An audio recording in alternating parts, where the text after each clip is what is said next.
Assalamualaikum, saya Intan Nuraini dari MN21D. Assalamualaikum warahmatullahi wabarakatuh. Dalam kesempatan kali ini, saya Intan Nuraini akan membahas sedikit mengenai cost quality management dan just in time. Yang pertama, pengertian dari cost quality management. Cost quality management merupakan suatu biaya yang muncul karena perusahaan mempunyai produk atau jasa yang buruk. Untuk itu, biaya ini pun akan timbul dan berhubungan dengan tindak pencegahan, identifikasi, dan juga perbaikan produk dengan pencatatan sistem akuntansi, yang mana perusahaan tidak hanya memperhatikan volume penjualannya saja, tapi juga dalam menganalisis nilai kualitas agar bisa mendapatkan keuntungan yang maksimal. Selanjutnya ada kualitas. Kualitas merupakan faktor yang paling penting bagi suatu perusahaan dan juga mencerminkan performa dari suatu perusahaan. Menurut Kotler dan Armstrong pada tahun 2008, kualitas suatu produk dapat diartikan sebagai kemampuan dari karakteristik produk untuk memenuhi kebutuhan-kebutuhan yang telah ditentukan. Kualitas suatu produk dijabarkan ke dalam 8 dimensi. Yang pertama ada performance, kemampuan produk secara konsisten untuk berfungsi sesuai spesifikasinya. Yang kedua, estetik, kemampuan produk untuk menarik pelanggan melalui bentuk atau tampilan, contohnya seperti kemasan produk yang menarik.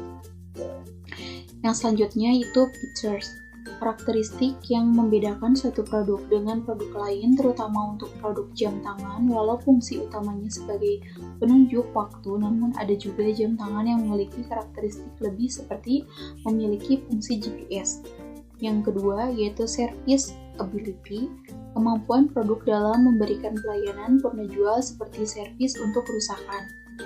Selanjutnya durability, tingkat daya tahan produk untuk berfungsi. Reliability, kemampuan suatu produk dalam jangka waktu tertentu sesuai dengan spesifikasinya. Fitness for use, tingkat kesesuaian produk untuk menjalankan fungsi-fungsinya seperti yang telah diiklankan. Conformance, tingkat kesesuaian produk dengan spesifikasi yang telah ditentukan. Tipe biaya kualitas. Tipe biaya kualitas yang pertama ada biaya penilaian. Jenis biaya ini juga dimaksudkan untuk menekan kemungkinan buruknya kualitas produk. Seperti contoh, pengeluaran yang termaksud dalam komponen ini adalah biaya untuk inspeksi bahan baku, pengujian produk, dan produk barang, dan sebagainya. Biaya pencegahan, biaya ini digunakan untuk mencegah kesalahan yang mungkin terjadi pada kualitas sebuah produk. Biaya pencegahan dapat pula dinilai sebagai sebuah investasi.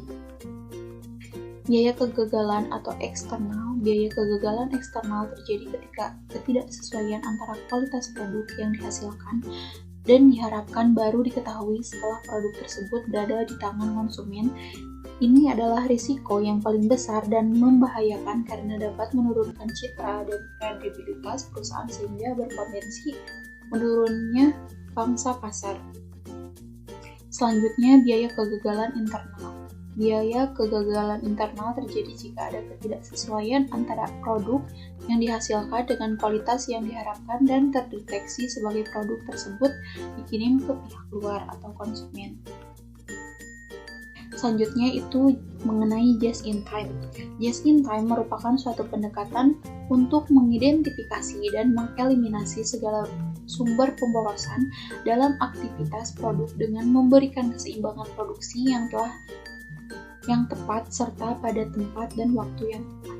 Latar belakang munculnya just in time adalah adanya pemborosan tenaga kerja, ruangan, dan waktu produksi terjadi karena adanya persediaan sehingga mengakibatkan biaya produk per unit, meningkatkan kualitas produk, dan meningkatkan daya saing di pasar baik dalam negeri maupun luar negeri. Karakteristik dari just in time itu yang pertama ada mempertahankan jumlah persediaan seminimum mungkin, dua memelihara kualitas produk tetap tinggi, yang ketiga pembelian material dan memproduksi barang hanya dilakukan jika dibutuhkan, yang keempat membangun sistem penjadwalan yang tepat disiplin, yang kelima memelihara karyawan yang memiliki beberapa keterampilan. Adapun manfaat just in time itu dibagi menjadi dua. Yang pertama ada manfaat just-in-time tangible.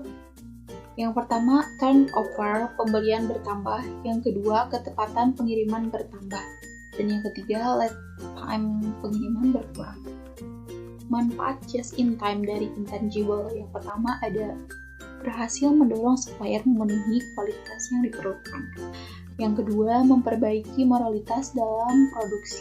Yang ketiga, yaitu meningkatkan efisiensi. Demikian materi mengenai post quality dan just in time yang dapat saya sampaikan. Terima kasih. Wassalamualaikum warahmatullahi wabarakatuh.